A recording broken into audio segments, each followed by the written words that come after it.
So ayun, ako nga pala si Randel Arsales at I think ito yung unang vlog ko sa YouTube. Meron naman ako na-upload pero wala pa akong nabibigyan na introduction kasi. So ayun, ah yung vlog natin is about mga Bible verse like ganon, like pang seryoso na ah usapan about sa mga Bible verse. So teka lang, hanap ako ng Bible verse sa isa kong phone. So, wait.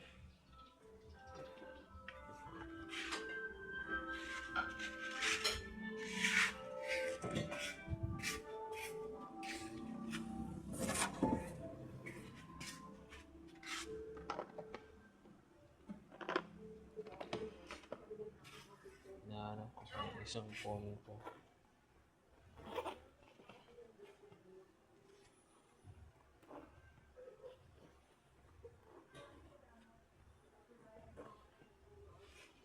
Okay. Ito na.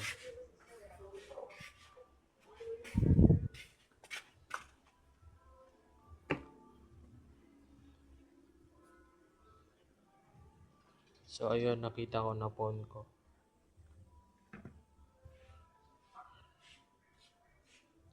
So, I have dalawang phone. Ang isa is pang video at ang isa is for Bible verses.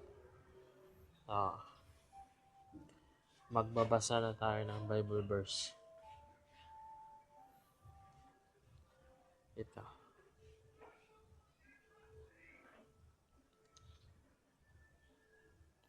Naghahanap ako.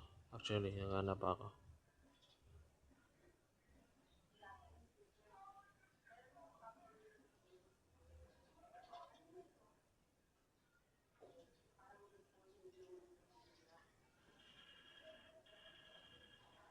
Ito.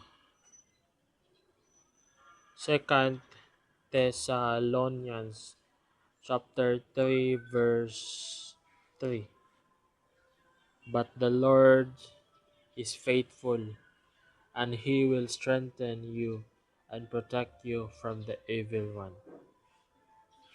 Sabi dito na but the Lord is faithful. Si Lord ay faithful, and He will strengthen you and protect you from the evil one.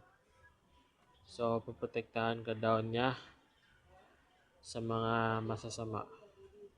And He will strengthen you. Papalakasin ka. So, yun lang yung So, patuloy ka pa ring maniwala sa mga ganitong Bible verse dahil ito ay totoo. But the Lord is faithful, and He will strengthen you and protect you from the evil one. So, ayan. Dito na nagtatapos yung video kasi na-share ko na yung Bible verse ko. So, ulitin natin na. But the Lord is faithful, and He will strengthen you and protect you from the evil one. Yan yung sinasabi dito sa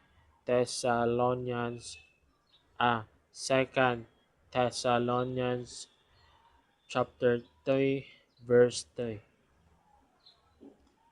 So, ayun na. So, ayun ko na itong video. So, maraming salamat sa mga nanood at sa especially sa nag-like itong video na to.